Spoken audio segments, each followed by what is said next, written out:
Hello, this is Elena with Black Sheep 303 Creative, and the project I'm sharing today I am calling a mod New Year's card that I made with scraps. I was cleaning up my craft room and dealing with all the scraps I had left over from Christmas. And so I wanted to show you how I store my little scraps of paper, and I have it in this box that's kind of like, well, it's probably about the size of a shoe box. And then I have dividers where I divide them by color. So when I was putting scraps away, I thought, I could use these to make kind of a cool New Year's card. So I grabbed all my metallic scraps and my white scraps, and I decided I was going to put them all together to come up with something. So I'm going through the white ones now, looking for ones that are interesting. They have like a texture or are metallic or have some kind of visual interest to them, not just plain white. And then I went through my metallics and grabbed all the silvers that I had, and later I will grab my grays. I don't have a huge amount of grays, but my thinking was I was going to do like white and silver as my base, and I was going to do all horizontal lines. So I'm just kind of going through and sort of determining which ones I think I'll use by trying to kind of lay them out. And that's when I grabbed my grays, because I realized I needed a few more non-metallic, so that's why I grabbed the grays, because they coordinated well with the silvers.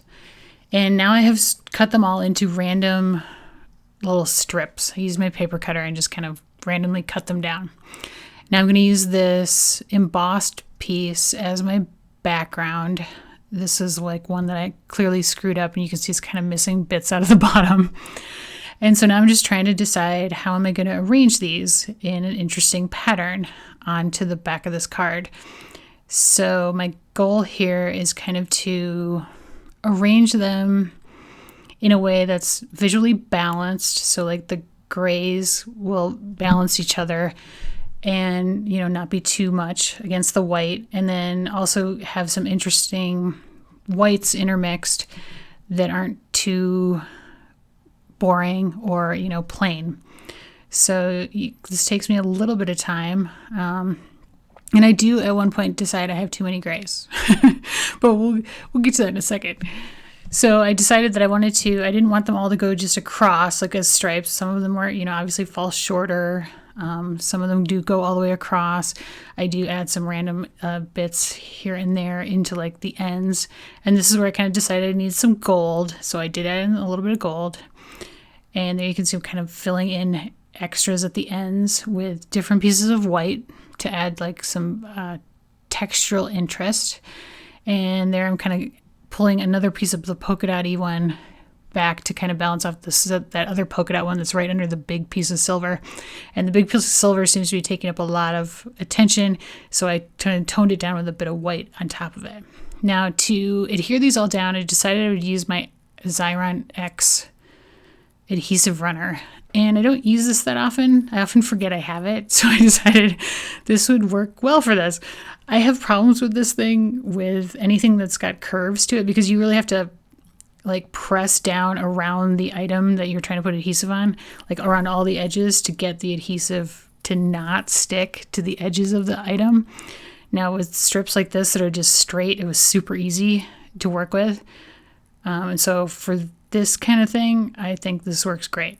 Otherwise, I'm not a huge fan of the Xyron, to be honest, because I have a hard time getting the adhesive to only stick to the back of the item. I always inevitably, especially if it's something that's like curved or not just totally straight, wind up with like bits of adhesive all over the edges, and that kind of drives me nuts. But I digress. So you can see this is really great for feeding small pieces in and getting adhesive onto the back.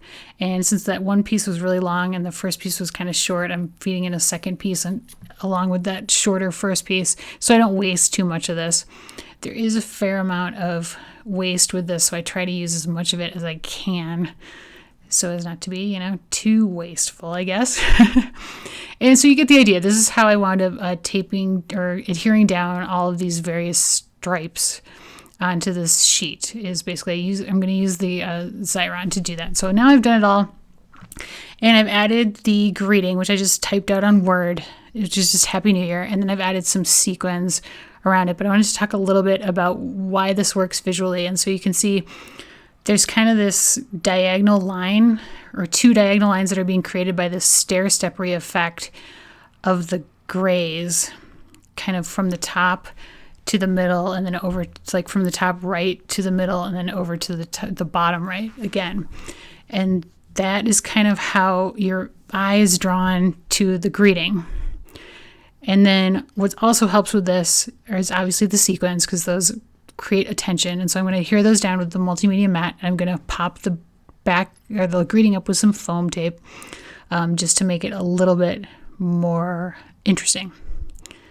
But there you have it. See, it was a super, super easy card, and I think it actually turned out really, really fun. It was not difficult to do at all, and it's definitely a very modern, contemporary look, but I kind of like that. And so I wanted to show you a really easy project today, and something you could do with all those random scraps that you probably have lying around in your space.